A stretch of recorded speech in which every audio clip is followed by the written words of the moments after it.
stream. Okay. This time I'm not sitting up for my stream, and hopefully there are no issues with that pesky ass cricket. Otherwise, there are gonna be some troubles around here. I have a nice cold tea, which is very good. Good, very good. Alright, let's read this shit. Alright. I don't mean it like that, because, you know, I love Umineko. Alright. 30 minutes had already passed since Rudolph's group had left the guest house. By any measure, their return was too late, and Kraus and Natsuhi, who waited by the entrance, were reaching the limits of their patience. Hold on.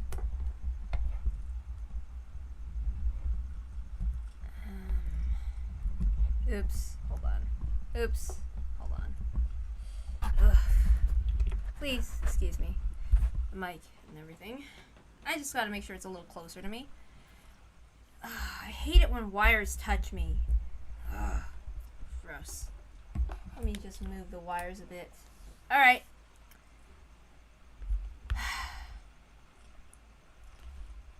The chain was set on the door. There was a precaution in the event that Rudolph's group was attacked and the master key stolen from them. For that reason, they needed to wait by the entrance like this for the others for return. They really are too late. Don't you think something might have happened to them? Indeed. Kraus glanced between his watch and the door, struggling to keep his composure. If something happened to prevent them from returning... A terrible thought, but it seems we should ready ourselves for that possibility. So it really was too reckless after all. That's what I said! Why did they go outside when they knew it was this dangerous? How foolish! Oops. Wait, I'm sorry. That's probably Natsuhi's line. It's okay. That's what I said. Why did they go outside when they knew it was this dangerous? How foolish! Why even go outside even though Rosa had just been attacked? Nothing will come of saying that now. At any rate, there are 3 adults in the guest house. Me, you, and Ava, who's asleep with a high fever. At that time, the forceful sound of a door being opened came from the hallway, and they heard Ava's panicked voice. I actually don't know if that was Kraus or Natsuhi speaking. I'm sorry. Sometimes I really suck at knowing. That voice kept calling out Hideyoshi's name. It seemed as though she had a bad dream or something due to her fever and was calling out for her husband. Ava! What is it? Are you okay? Where is my husband? My husband isn't here! Even though he promised he'd stay with me the whole time! Even though he promised that he'd grasp my hand the whole time! Kraus was struck dumb by this attitude of hers, which she had never shown in front of him before, but Natsuhi understood her feelings. Frick, this is such a freaking sweet moment. It's too bad. Calm down. Hideyoshi is with Rudolph and Kirie. They're outside right now. Outside? Why? Why did he go outside after he promised he'd stay with me the whole time? You mustn't go outside. The witch is outside. You mustn't go. You'll be killed. Ah! Ava, calm yourself. Hideyoshi returned to the mansion with Rudolph and Kirie. Why did he have to go to the mansion? Why did he have to go outside even though it's safe here? Why did he go back to the mansion? They went to get food to last until tomorrow. Hideyoshi was worried about your health and said it was partly why he wanted to go. When will they come back? When will they come back? Don't go outside. Don't go to the rose garden. Don't go to the mansion. The witch is there. The golden witch is walking about. If she finds you, you'll be killed. You'll definitely be killed. When will my husband come back? They left here 30 minutes ago. We're waiting for their return. 30 minutes ago! Isn't that strange? Why would it take so much time for them to go to the mansion to get food and come back? And why are you two just standing around here? We have to go get them! We have to hurry to where they are! Ava probably had quite a nightmare, and because it had continued even after she woke up, she could no longer hide her panic. Natsuhi tried calming her down, but all it did was make Ava's emotions explode even more. Maybe they heard that disturbance. Bal and the kids who supposedly been on the second floor were peeking their faces through the crack of the lobby door. Kraus, Natsuki, Ava, and Bal, George, Jessica, Nanjo. Everyone in the guest house had gathered by the entrance and stood by the current situation. I agree with Mother. We should go check on Father and the rest. Yeah, that's right. It's even possible their load's too heavy and they're having trouble carrying it. We should welcome some extra hands. This happened right after Rosa was attacked. This may have been a secondary disaster connected to that. We should act with caution here and... Don't be a fool! What do you mean, caution? Are you saying we should let my husband die, even though he might be begging for help? I'm going to look at the cowards and stay here! Looking agitated, Ava raised her gun.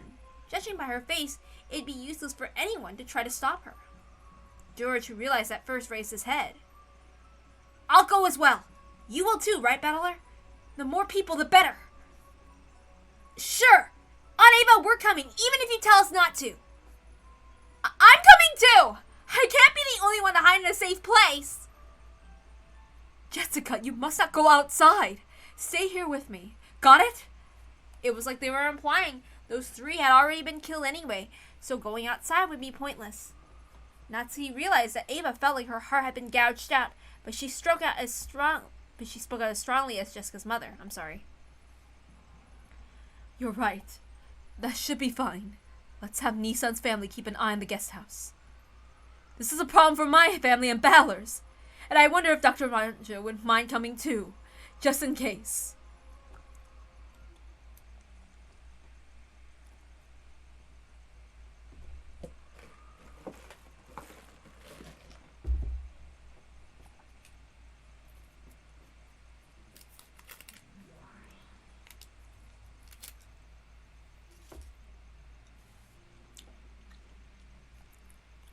In the hall of the mansion, Balor, Ava, George, and Nanjo found the corpses of Rudolph, Kyrie, and Hideyoshi.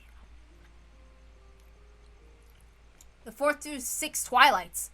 Then the corpses were pierced through the forehead, chest, and stomach with those demon stakes. Yes. The demon stakes were buried into them, one in Rudolph's forehead, one in Hideyoshi's chest, and one in Kyrie's stomach. The disorder of the clothing on all three suggests that they were fighting or running away. Since the three corpses were not found right next to each other, it's hypothesized that after coming into contact with the culprit, they attempted some form of resistance. And they had stakes in the forehead, chest, and stomach. Horrible, just like usual.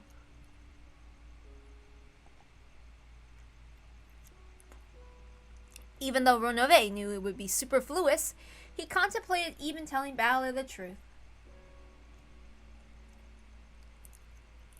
Normally, the witch would have killed them in a much, much more horrible way. The corpses had been left in this manner only because Beato had suggested to the witch that she show restraint.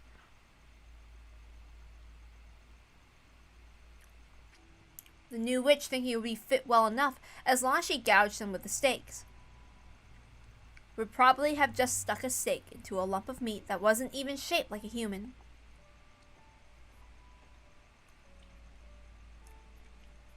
Rosa and Maria's corpses were a particularly striking example. If they had been killed just as the Golden Witch had wished, just how gruesome would the corpses have been?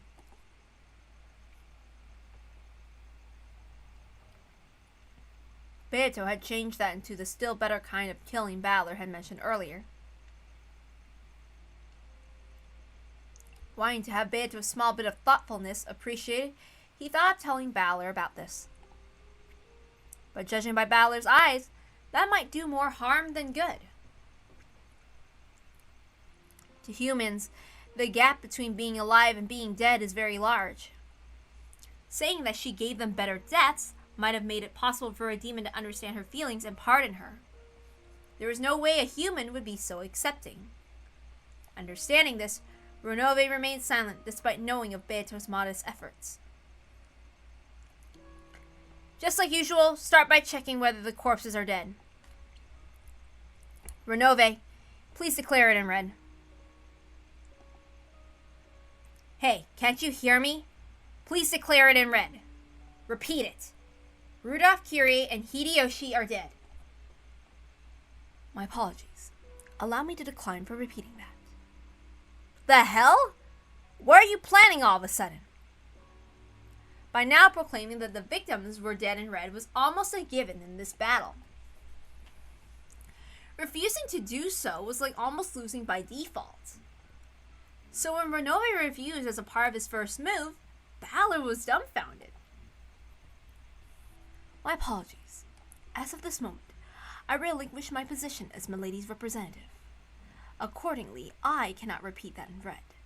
The only one qualified to repeat that is Milady. His point is a valid one. Renove is only a representative for Beato's side. If he steps down from that position and you will not accept Beato as an opponent, a new representative must be named. No new representative exists. Please, Battler. Please accept Milady as your game partner once more. Sorry, but that advice I can't listen to. I definitely won't accept that unpleasant, cruel bastard as my opponent. My refusal to accept her is why I can't step down from this game. As to her being unpleasant, I apologize in Milady's stead. Allow me to pledge that Milady will not undertake such unpleasant actions again. I wonder about that. Battler, I also want to apologize as that child's teacher. I'll give that child a good talking to, so please offer your forgiveness. Just this once. Hey, enough of that! You're making it sound like I'm the bad guy. And no matter how much you guys apologize, it won't reach my ears. If Beato can say that from her own lips, well, I might as well listen to her. Understood. If that is your only condition for acknowledging your opponent again, let us have that child apologize. Renove, call for that child. Will that be all right, Battler? Sheesh. Do whatever you want. Still, don't expect me to forgive her. Go get that irritating witch. You have my thanks, Battler. I shall summon her here. Milady, Battler is calling for you.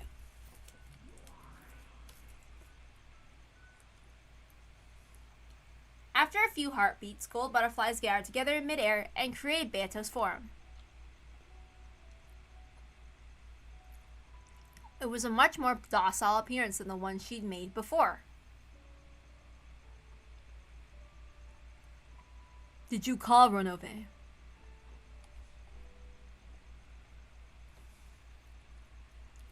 I believe you heard.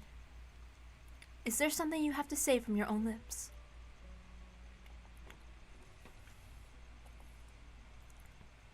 It looked as though Beato shrunk slightly under Ballard's cold gaze.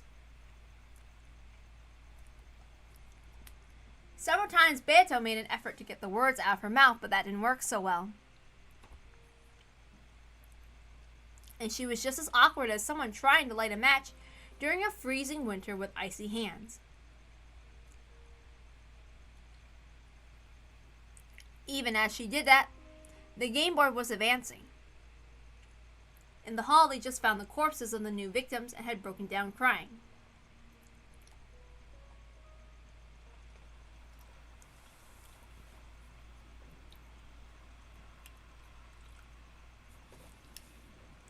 Dad! Kyrie!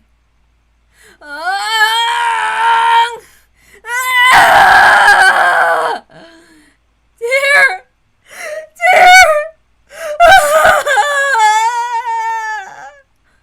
Mother, hang in there. Even for me, it's so crushing. So sad. They probably died instantly. I'm sure that even if we had arrived immediately after they fell, it would have been too late. No, that's wrong! They were definitely alive! His chest was stabbed with something like this! My husband must have died in extreme pain!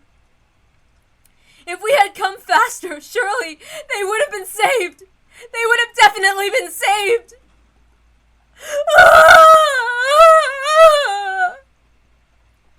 It must be tough for you too, Battler, but stay strong. I'm okay. It's okay, Aniki. Let me cry just a little bit longer. I've got the best. I should be the least sad. So if you let me cry just a little longer, I'll be fine. That isn't true. I can understand how much it must hurt your heart to have lost both your parents. I still have Mother. That's much better than what you're going through, Battler. No, that's wrong! It's gotta be the toughest for you, George. I understand. Aniki, in this group, you're the saddest and the one who has the toughest. I understand that. So I can't keep sobbing like this. Ah! Why do you say it's the toughest for me? To me, Dad and Kiri were people I'd eventually split up with when I grew up and became independent. Since their parents, it was fate that they'd die before their kids. It just happened a little early, that's all. But it's different for you, Aniki. You didn't just lose your parents and would have parted ways with you eventually. You also lost Shannon, someone you should have spent the rest of your life with. You can't value human lives differently. Whether it's a baby or an old person, they should all be respected the same, but still, the more life that person has ahead of them, the longer the future you're building together is, the sadder the fact of their death is. Aniki, you were engaged to Shannon, right? You promised that you'd build a life and a home together in the future, right? Compared to how huge that future was, compared to how huge that happiness was, stuff like my pain doesn't even come close. So you should be allowed to cry much, much more, Aniki. And yet, just because you act like a big brother to us cousins, you force yourself to act like you're so calm. Stop it, Battler. George is trying to make a calm smile. But already, he couldn't stop a single hot tear from leaving a streak down his face. There's no way I wouldn't. Be sad, right? Together with Shannon, I painted a picture of many futures in my mind. We talked of dreams that couldn't all come true, even if we lived 100 years. Of course, those dreams, even the very first one, having her move into my family register, could not be granted. So there's no way I wouldn't. Be sad, right? Compared to that, like I said, I have no right to cry anymore. Even when you're struggling to hold it in, I have no right to shed any more tears. We're the same.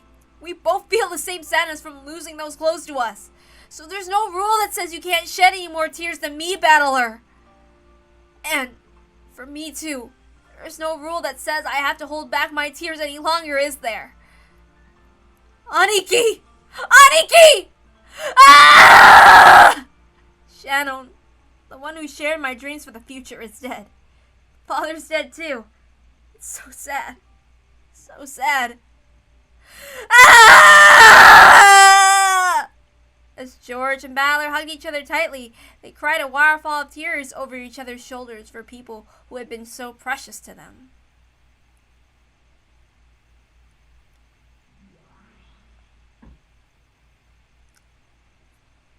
Do you understand why I said George has it toughest? I was listening, so I understand. Your sadness is proportional to the length of time you would have to spend with that person afterwards. Of course you can't calculate just like that, though. We humans aren't like you witches. From the time we receive life to the moment we die, we live within that limited period as strongly as we can manage. I can't forgive anyone who makes light of that. And I definitely can't forgive anyone who sneers at people and toys with them. A person like you, whose very concept of death is all screwed up, probably can't understand that. I'm not just mad because of the length of time they would have lived afterwards. It's sneering at the lives of people living with all they've got. That's why I can't forgive the most. George lived his life recklessly by doing his best. He must have approached this day with a grim resolve to marry Shannon, no matter the challenges. That's completely different from me, since I was happy just to be able to meet my cousins after a long while. But still... Beto, for now stay silent and listen. Indeed. In a way, I understand your point. You say you need to continue murdering according to the epitaph for your own resurrection. So considering your circumstances, I can just barely bring myself to understand your murders. Because to you, it's a necessary course of action. But that means all unnecessary actions you take beyond that are due to your meaninglessness and brutal takes. In other words, if killing the 6 people of the first twilight was a necessary action for you, then all that show of crushing their faces and splitting their stomachs and stuffing them full of sweets was completely unnecessary and caused by nothing more than your brutal hobby. That's an aspect of you I definitely cannot forgive. Indeed. You saw Aunt Rosa getting repeatedly killed in that horrible way. You apparently said something like, if they're going to be brought back to life and anyway, it doesn't matter how they're killed. I heard that from Virgilia. Well, as to that,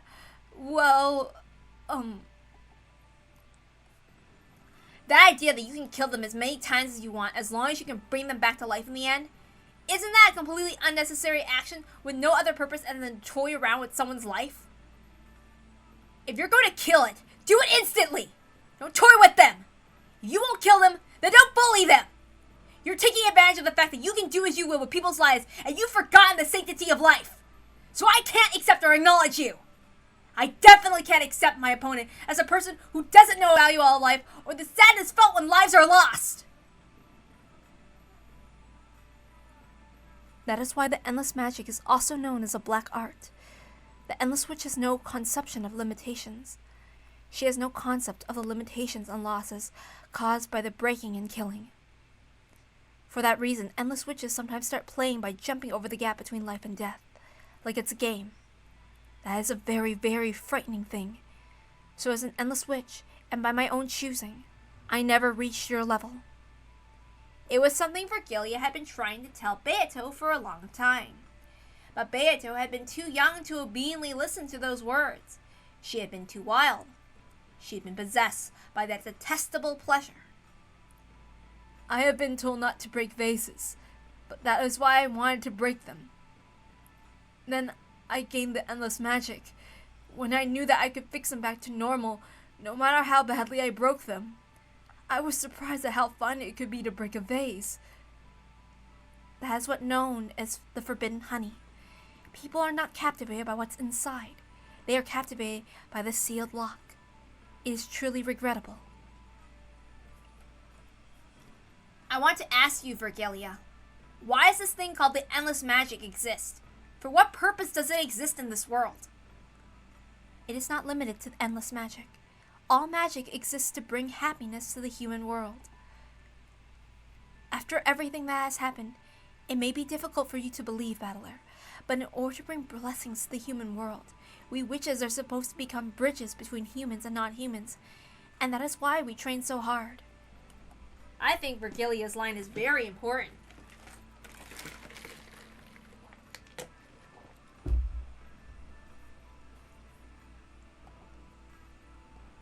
How does reviving the dead and torturing to death over and over again help the human world? When a vase that was an important memento is broken. If by fixing it, everyone will regain their smiles, I would repair it with magic as many times as necessary. However, I would not be fixing it in order to break it again.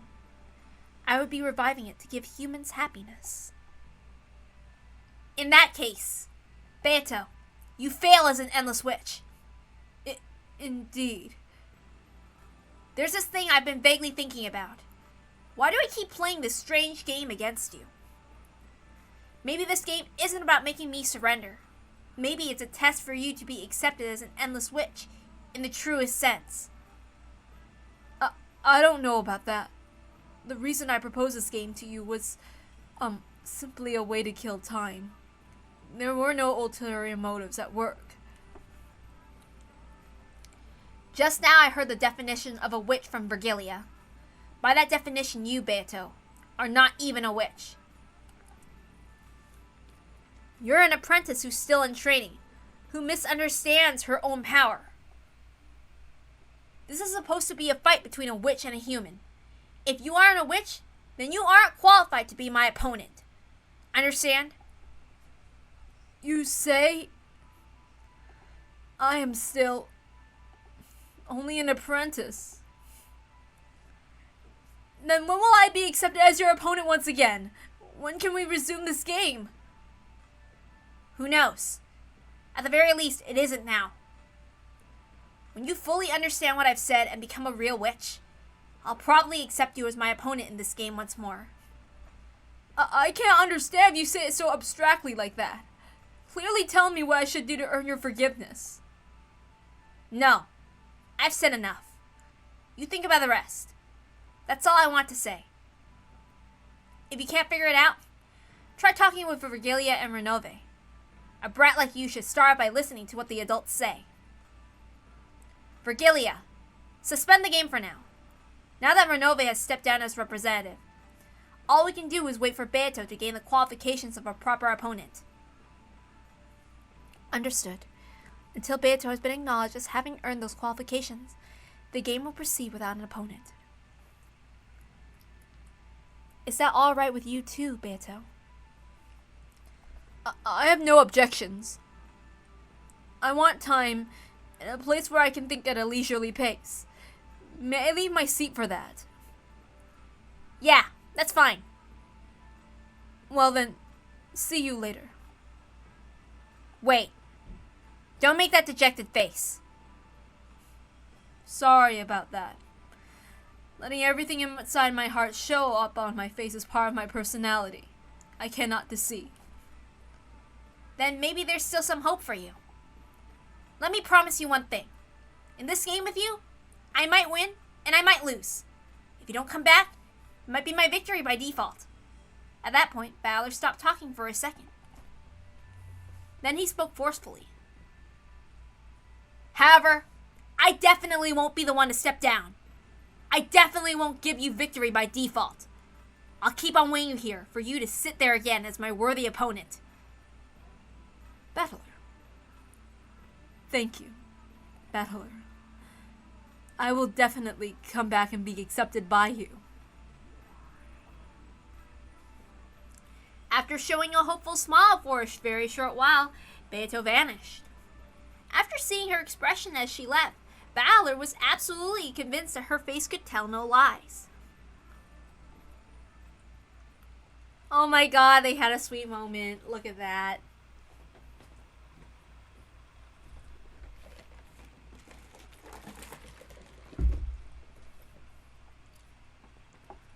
The 7 survivors returned to the guest house once again. By now, it was clear that those who went outside would not return alive. Rudolph's group had gone out with 2 guns and a master key, but those had been lost. It was already clear that those had been stolen by the culprit. Because the shutters were closed on the windows, they couldn't even be opened if the culprit had a master key. The front and back doors that led to the outside were all sealed by chains.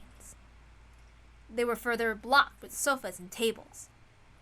Even if the culprit tried to break in through violent means, it wouldn't be easy for them.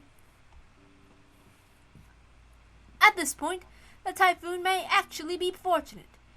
If it were clear outside, it might be possible for them to set fire to the guest house. Oh yeah, and Battler's lecture of Beto. But at least they kind of made up for now, sort of, not really, but they had a sweet moment. If there wasn't a typhoon in the first place, the boat would have arrived before noon. That's not much of a silver lining. Ava, how do you feel? Please try to take it easy. Thank you. I still feel like I have a fever, but this is no time to complain about that. For the children's sake as well, this is no time to be bedridden. After crying so much in front of Hideyoshi's corpse, Ava had felt a strong self-awareness as her position as a mother, and her expression conveyed a strong will. In actual fact, her fever still hadn't gone down. She was well aware of that.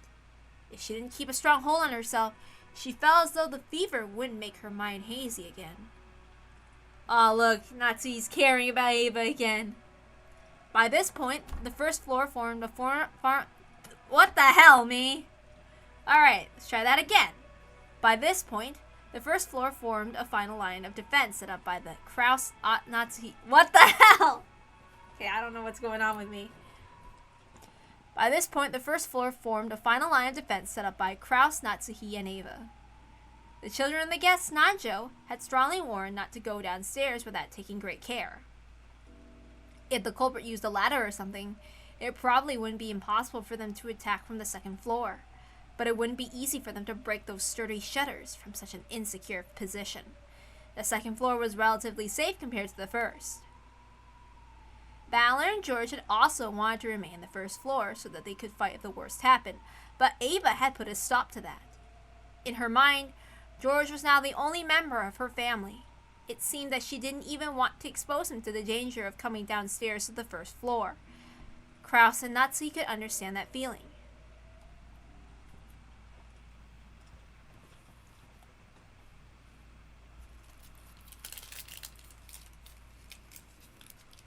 Also, a great deal of time had passed since the siege began. In the second floor cousin's room, Valor, George, and Jessica sat dazed.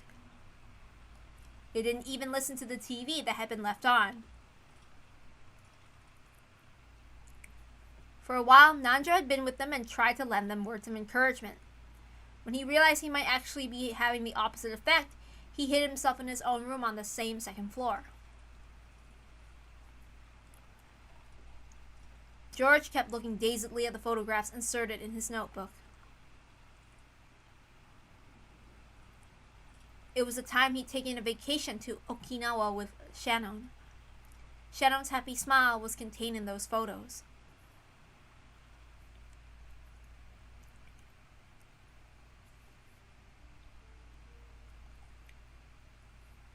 George could remember the temperature, the humidity, the warmth, the strength of the wind, and even what he had been talking about with her at the time those photos had been taken, as clearly as though it had been yesterday. So to George, they weren't simply photos, but a door to bring back warm memories. In this room, even though the sound of the typhoon and the TV should have entered George's hearing, it was the scenery of Okinawa he had seen with her, and her laughing voice that had reached his eyes and his ears. George had strived to be reborn after meeting Shannon. He'd sworn to separate himself from the timid person he had once been. Easily caught in an atmosphere unable to refuse a request and easily used by those around him. He resolved himself to become a strong man who could make her life more joyous. Therefore, if he hadn't met Shannon, the man called Ushiromiya George would have probably lived a very different life. And the George of that different life surely wouldn't have been as excellent a man as he is now. The person I am now exists for Shannon's sake. Now that Shannon is gone, why do I exist? It's completely meaningless, isn't it? He felt a deep, deep sadness, as though he himself had become empty. That feeling must have been tormenting him this whole time. However, until Balor mentioned it, he hadn't been aware of the feeling himself. He finally managed to remember that it should have all been right for him to cry much, much more. So he cried. Just like Balor had, he cried himself dry. By now, his eyes were bright red and swollen. He couldn't cry anymore, so George did his best to change his way of thinking. He was not meaningless now, and he should be grateful to Shannon for giving him such a character. The dead don't come back to life. He would have to get over being separated from his most beloved person. If he were to chase after Shannon and kill himself, she would surely be deeply dejected. It worked the other way around too. If he had died and Shannon had chased after him, throwing away her own life, he wouldn't have been able to forgive himself.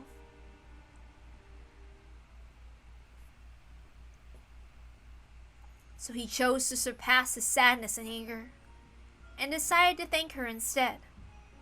After meeting Shannon, she made his days rich and full, and taught him the meaning of working hard for other people's sakes. As a result, she had shaped him into the kind of person he had wanted to be. He wanted to thank her for that. He tried to quell his sadness in this way, but each time he did, he remembered Shannon's smile. He understood it logically. He knew that grieving any more would only make her grieve in heaven, but that didn't bring a stop to his sadness.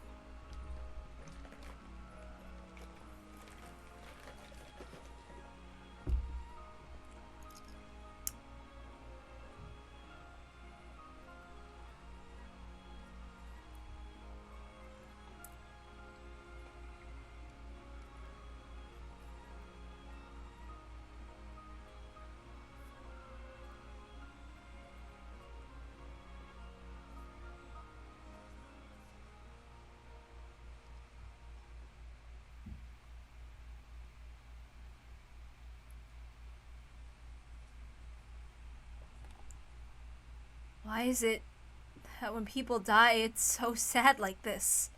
Valor muttered. It was as though he was speaking on behalf of all humans. His question probably hadn't been directed at anyone but just get answered. It's always sad when you have to say goodbye. But when the person's old or there's some time, when you know beforehand that it's coming sooner or later, that sadness gets spread out over a long period of time. When misfortune comes suddenly, it's sad because you don't even get that time. I see. So if they get sick or something and end up bedridden in a hospital, you might be able to get ready for yourself for it bit by bit.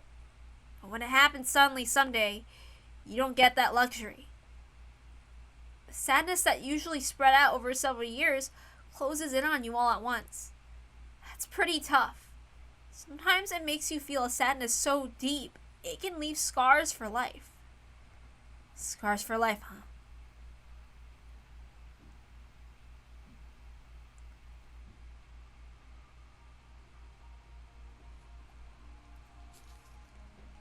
Like grandfather's occult hobby, people say that's what caused it. That Beatrice, his mistress, died a long time ago and he was so sad he couldn't pull himself together. Some people whisper that this is why he started sacrificing the rest of his life to occult research in order to revive the dead. If that's true, grandfather succeeded in that miracle in his last moments.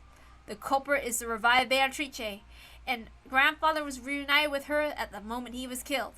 Pretty ironic he revived her and got killed by her. Even so, grandfather probably managed to meet her. He gambled half of his life, and even though it was only for a short time, he was reunited with the woman he wished to see once again.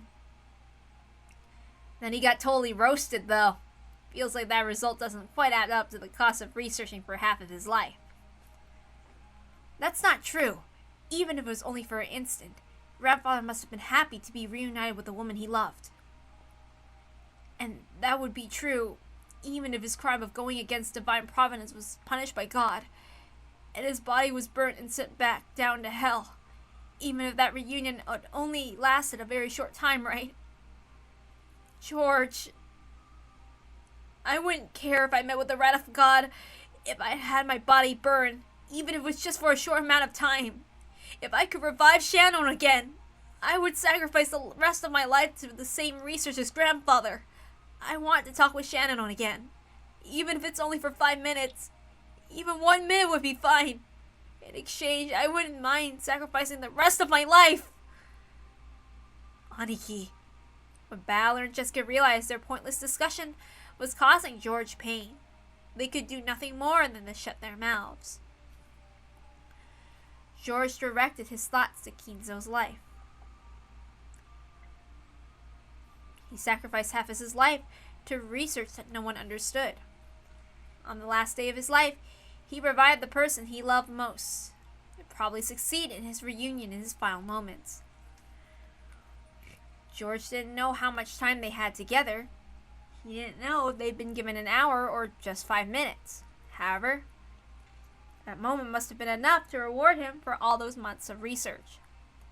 Even though he spent dozens of years to achieve it, that small amount of time was probably worth more to it for him. Until today, I never believed in the occult or magic or anything. Somewhere in my heart, I even made fun of grandfather's research, thinking of nothing as more than a pastime. However, I won't make fun of it anymore. No, to the contrary, I'll believe strongly that it's real. If the power of belief can create miracles, I'll probably throw away all of my studies up until today, spending the rest of my life from today onwards studying magic. Give me the power of magic, and give me a miracle that will let me see Shannon again. Sorry, you two. What am I talking about? If you could revive the dead with magic, people would probably be researching it everywhere around the world.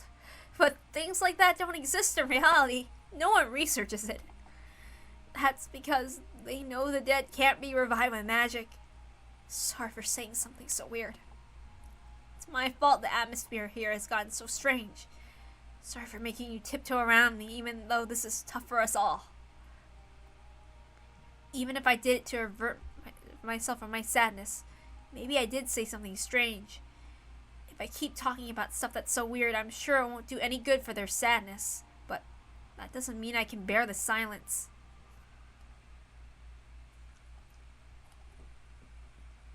I'll go downstairs and get another cup of coffee. Mom's very particular how she likes hers. Does anyone else want a refill?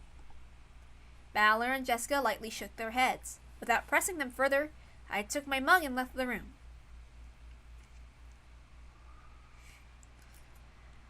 The shutters were all closed in the hallway, so the corridor was very dim. I tried visiting Dr. Naja's room and asking if he wanted more coffee, but he said he didn't need any either. It seemed my mother's orthodox method of making coffee isn't universally appreciated. One time I made some for Shannon, but she told me that while it was delicious, it was a little strong. Shannon. That's no good. Even though I left the room to change my mood, that image of Shannon's face filling my head hasn't faded in the slightest. I keep seeing those fun days with her more vividly and vividly, and it's saddening that I never even got a chance to see her dead face. According to my parents, she was apparently killed with something like a gun or a spear. I'm sure they were just trying to console me, but they had said her dead face looked very peaceful and beautiful. I wonder if she had the engagement ring I gave her last night on her finger. If she accepted my engagement, she should have had it on the ring finger of her left hand. Last night we were both on the edge of losing it and not calm at all. Shannon accepted my engagement pretty courageously. But she might have regretted that rash action when she cooled her head. She might have taken the ring off. I wonder if she has the ring on now. I want to be sure of that at least. I want to know how she felt at the very end. But even if I do confirm that, it doesn't mean she'll come back. I wonder what will happen to her body. After the autopsy, it will probably immediately be cremated. Then I'll never be able to see her face, even her dead face, for all eternity. Has the shock of losing Shannon made me go a little crazy? I don't want her body to be burned. If she's burned and turned to ash, never again will it be possible for her to revive. They say cremation is frowned upon in Western tradition, because on the day of resurrection there would be no body to revive.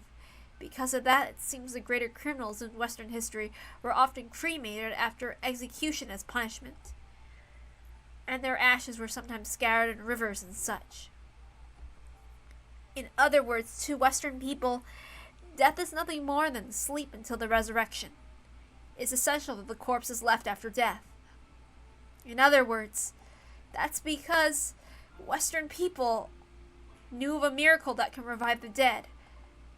But because that miracle doesn't exist in Japan, we burn them. Now I understand. I understand why Grandfather idolized the Western occult. That was his only reason from the very beginning, just to revive the person dear to him. Grandfather spent the rest of his remaining life researching the occult.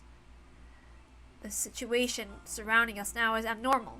Grandfather did revive his beloved Beatrice, and that Beatrice has probably carried out a terrible serial murder, with linked closed rooms that force us to conclude that magic was used. The Golden Witch Beatrice, the incarnation of a miracle of the Western occult, and also the culprit who killed Shannon. She's the entity I should hate, and yet for some reason, I want to cling to her. I wonder if Shannon could be revived with the magical miracles which Grandfather bet his life on. According to the legend of the Ushinomiya family, Grandfather met her long ago and was given a vast quantity of gold. Then if I also met with her, instead of gold, would she give me Shannon's life? As collateral, I don't care what sort of devil's contract she imposed. I wouldn't mind sacrificing all my remaining life. George probably couldn't believe or realize that his voiceless wish was heard by the witch herself, who stood right behind him. Beatrice had been listening to that entire discussion between the children just now in the cousin's room. Valor had told her she didn't know the value of a human's life, and wanting her to understand that in her own way, she had stealthily visited listening in on their conversation. That is your wish, they say? Oops, I'm sorry. I messed up. That is your wish, you say. If I could grant that, would I be accepted as a witch?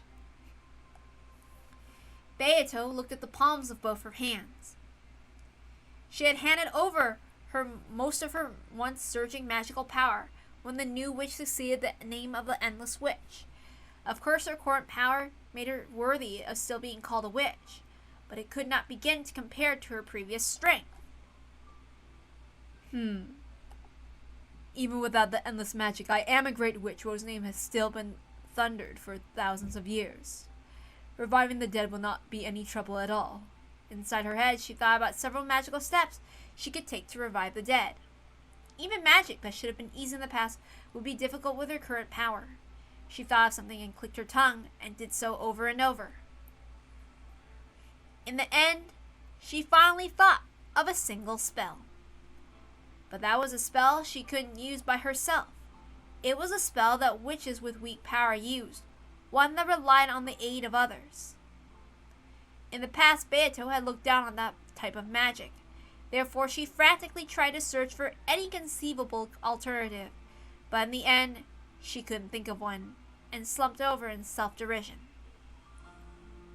Then, careful not to surprise him, she softly called out, softly, to George's heart.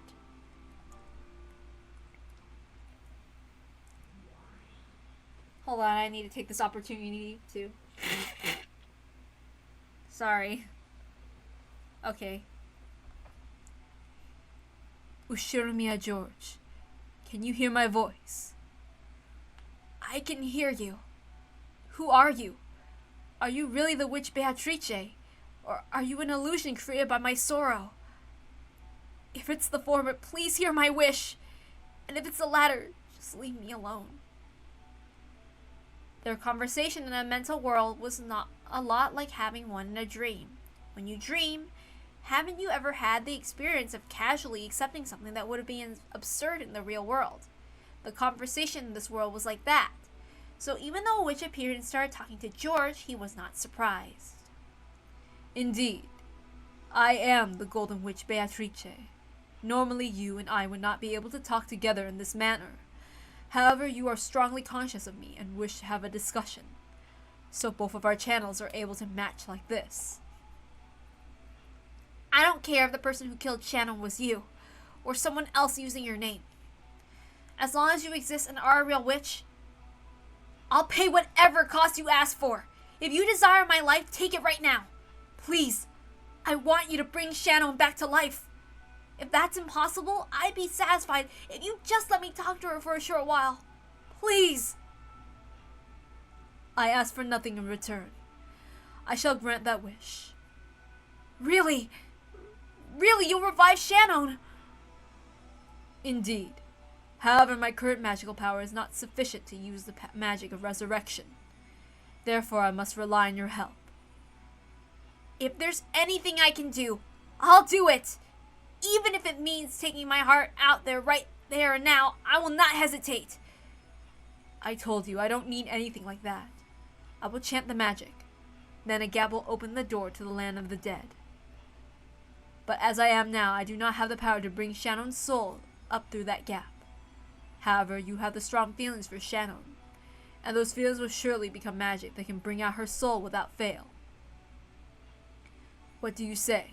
Will you help me? I will!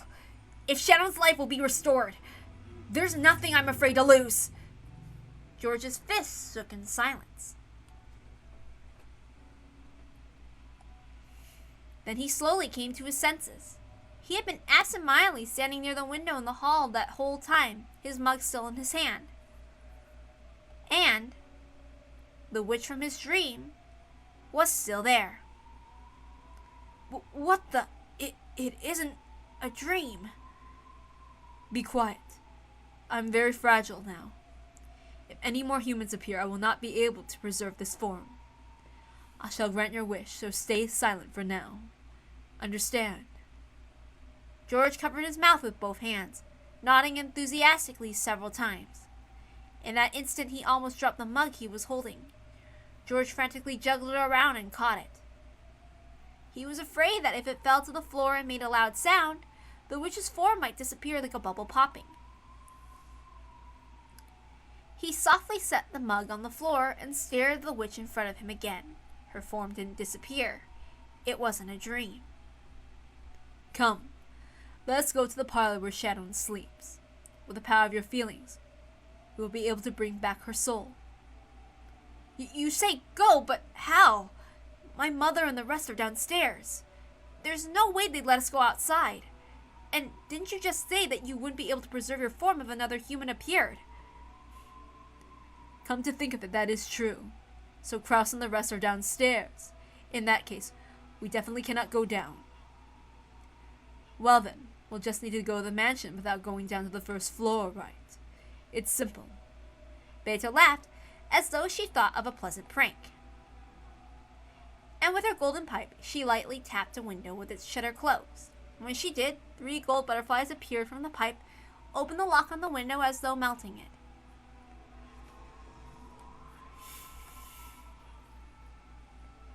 Then the window opened without a sound. The shutter beyond it was exactly the same. The clasp unset itself, also without making a sound, and it quietly opened.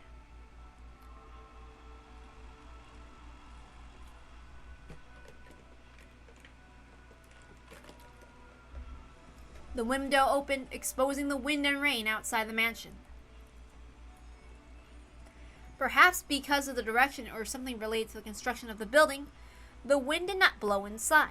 Because of that, for a while, George felt as though his entrance was open to the outside was a dream or illusion. He couldn't accept it as real. Come, let us go. Come with me. Beto gently floated upwards. It was a natural action, like a diver enjoying an underwater stroll. It was made easy to believe if you acted like she did. You too might be able to float in the sky just as though you were swimming through the water.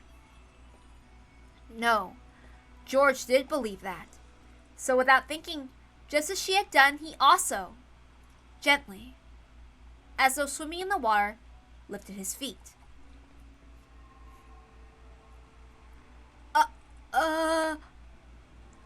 Huh, not bad. So you learned how to dance in the sky faster than I could explain it. George was shocked to find himself floating in mid-air like he was swimming. Of course, Beto was also shocked that George, who shouldn't have been able to use magic, had figured out how to do it just by instinct. He got it from his mom. To be able to fly in the air, to swim in the air. You mustn't be bound by reason. Accept it as a natural thing. You mustn't fall back to your human doctrines, such as those of Newton and Einstein. Especially when flying high in the sky, inexperienced witches sometimes plummet to the earth. I accept things for what they appear to be. I accept things for what they appear to be. George repeated those words over and over. He must not deny magic no matter what. Denying that would be throwing away what might be his first and last chance to revive Shannon. However, compared to Beto, who was elegantly drifting like smoke, George's movements clearly resembled someone underwater. Therefore, if he didn't act like he was kicking his feet in water every once in a while, he'd be caught by the force of gravity bit by bit. I must say you're doing better than when I first danced through the sky. Here we go. Come with me. When Beto beckoned to George, she gently flew into the stormy sky. It was just a scene from a fairy tale. The scene unfolding before George's eyes felt like an entire extension of his dream. Being able to fly is incredible, but so is the wind and the rain. What's this? Are the wind and rain tormenting you? I could teach you magic to block against that, but it may be too early for you, and it may be a misuse of time right now. Yes, the magic I need isn't that. George wore a strong-willed gaze, refusing to let the wind and rain get to him.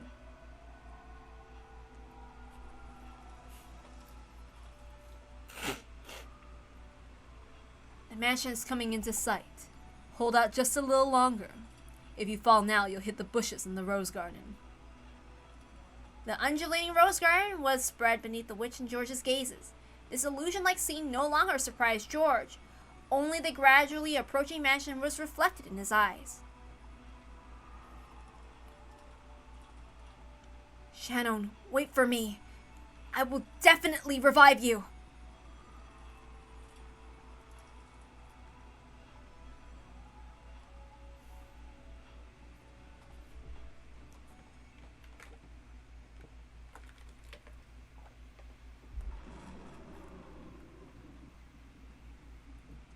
At that time, the cruel new witch could be seen staring at the guest house from a different location. Now all that's left is the 7th and 8th twilights. Just 2 more and my obligation to that old hag predecessor is finished. I'll kill Kraus and Natsuhi.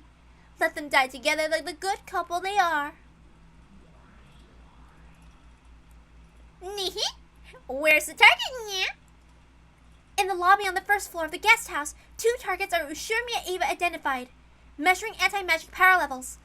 Data linked to 410. 410 data received. Anti-magic power levels are extremely low. If Eva just goes outside, they're tuna and abalone on chopping board. What do you think, Great Lady Beatrice? When you give the order, we shall snipe right away. Please, your orders. You guys really are convenient furniture. Not at all like that old second-hand furniture that's only useful for gouging corpses. Right? Chester sisters, please show me your skill once more. Prepare to fire! And carry out the corpses again, got it? 'Cause I'll play with them a lot. No complaints from you, right, Renove? Correct. As you command. At that moment, the witch noticed something. It's as though some presence had disappeared. Was it her imagination? Was that someone's presence just now? Did anyone feel it? My apologies, I haven't noticed anything, so please forgive me! We were in the middle of observing the guest house, so our preferable surveillance was set off. What about you, Lucifer? Did you feel any presence? For just an instant, Lucifer glanced at Renove, asking whether she should answer honestly or not. Renove gave a small nod in response. No. My apologies, Beatrice. We noticed nothing. Forgive us stupidity of us second-hand furniture.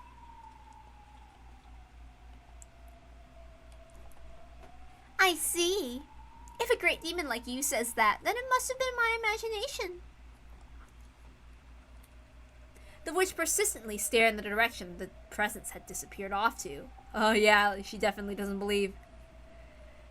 That was where the rose garden lay, and beyond that she could see the mansion's dark silhouette created by lightning. It took quite some time before she pushed her unsatisfied feelings aside, and once again faced the guest house. I just want to say a couple of things. I remember when the Chester sisters were